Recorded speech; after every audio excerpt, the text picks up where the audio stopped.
O presidente do Banco Central, Roberto Campos Neto, negocia a PEC da autonomia financeira da autoridade monetária contra o que o governo federal quer. Sem ter procurado, até agora, o ministro Fernando Haddad para falar sobre esse assunto, Campos Neto sinalizou a aliados no Senado seu apoio ao trecho da PEC que dá ao Congresso o poder de supervisionar o Banco Central. Por esse texto, de autoria do senador Vanderlan Cardoso, o Banco Central terá, eu vou abrir aspas, tá? Autonomia de gestão administrativa, contábil, financeira, orçamentária, operacional e patrimonial sob supervisão do Congresso Nacional. Eu vou fechar aspas. Você, José Maria Trindade, o que é preciso trazer nessa articulação que envolve Campos Neto defendendo a fiscalização do Banco Central pelo Congresso? Parece que esse texto da PEC já estaria pronto, é isso, né, Zé? O Senado Federal já acompanha, né? Entre as funções do Senado Federal, na própria autonomia do Banco Central que foi aprovado, o Senado Federal já acompanha e pode chamar o presidente do Banco Central a qualquer momento para dar explicações. A proposta agora é de aprofundar na independência do Banco Central e passaria a ter também independência financeira, administrativa, né, para contratar e seria mais ou menos como é hoje o Ministério Público, ou seja, uma autonomia tão grande. Vários setores querem esta autonomia. O Banco Central está certo ao pedir isso exatamente nesta experiência de troca de farpas e tal com o presidente Lula. Imagine você se houver uma reação muito maior do presidente da República contra o presidente e diretores do Banco Central, poderia provocar um caos no país ou nomear um presidente do Banco Central intragável para o próximo presidente da República, né? Então, é preciso ter uma autonomia mesmo de Banco Central. Para se ter uma ideia nesse debate, há quem defenda o que o Milei defendeu, a extinção do Banco Central e criação de uma instituição independente, ou nem isso, para gerir a moeda. A moeda de um país é importantíssima, né? Ela é uma das marcas nacionais e um símbolo de credibilidade. A moeda nada mais é do que um pedaço de papel. Hoje não existe nem papel, né? Mas demanda credibilidade.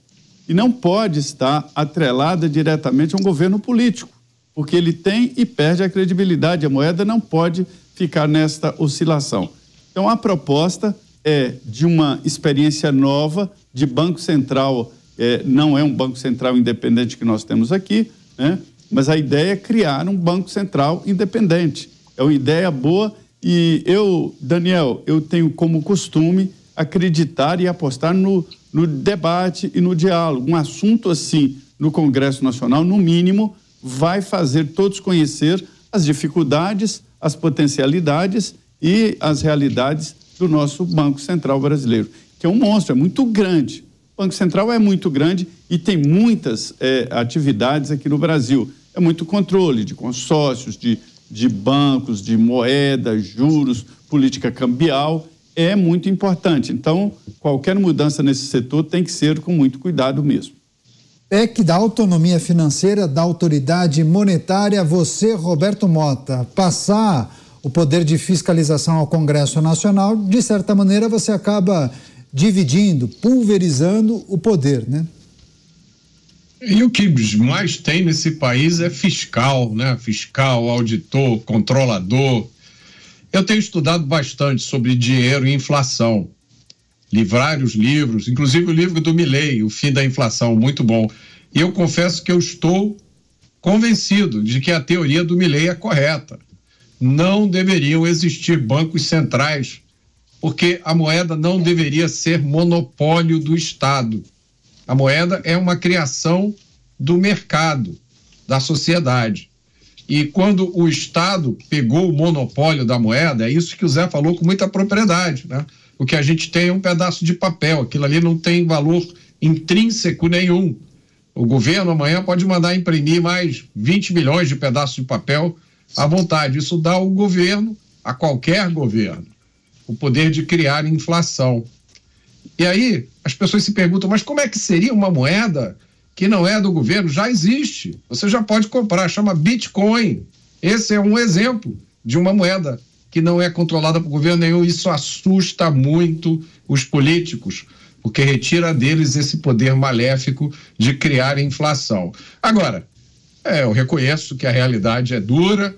Na impossibilidade de acabar com o Banco Central e com o monopólio do dinheiro pelo Estado, eu acho que um Banco Central independente pode ser uma boa alternativa. A gente só não pode esquecer uma coisa, que o Zé Maria também brilhantemente já disse: a independência é ótima quando a gente tem um presidente ótimo, como é Roberto Campos Neto. Nós não vamos ter essa sorte para sempre. Agora, essa proposta não tem a anuência do governo, né, Cristiano Beraldo? Essa PEC pode gerar novos atritos entre Lula e Campos Neto. Lula se referia a Campos Neto como aquele lá, nunca falou o nome dele, salvo engano. Pois é, ano passado, né, a gente viu uma relação horrível, assim, deselegante, entre o presidente da República e o presidente do Banco Central, que é algo completamente estranho, né? Não combina muito, porque, obviamente, o Banco Central tem uma missão bastante específica, e não faltam ao presidente da República pessoas que possam informá-lo sobre o trabalho que o Banco Central está fazendo, o correto trabalho que o Banco Central vem fazendo. Mas aí a gente se lembra que essas falas, essas ofensas, não tem nada a ver com uma avaliação técnica daquilo que Roberto Campos Neto está fazendo à frente do Banco Central. É simplesmente um instrumento político utilizado pelo governo que precisava de alguém quem pôr a culpa. O mais importante era criar essa narrativa de que se há inflação, se não há emprego, se não há investimento, a culpa é do Banco Central, a culpa não é do governo, a culpa não é do Ministério da Economia, a culpa não são das políticas públicas que o governo deveria apresentar e implementar. Tudo é culpa de Roberto Campos Neto, essa foi a dinâmica.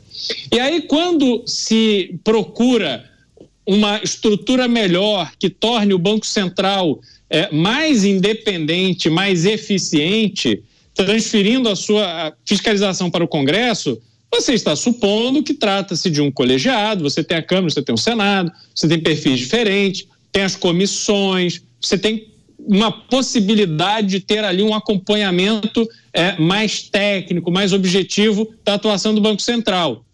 Mas aí a gente também precisa lembrar que a Câmara dos Deputados, por exemplo, já foi presidida por Severino Cavalcante, né? Que tinha ali o interesse na diretoria da Petrobras, que furava o poço, ou então de receber o mensalinho do restaurante da Câmara dos Deputados.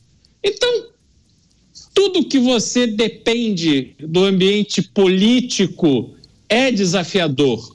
E não há uma fórmula para a gente dizer assim, olha, nessa maneira, nesta configuração, o Banco Central estará preservado e com liberdade de executar um trabalho técnico. Isso é um desafio que o presidente do Banco Central, aquele que aceita essa missão, tem que estar consciente que precisará navegar por essas águas turbulentas da política.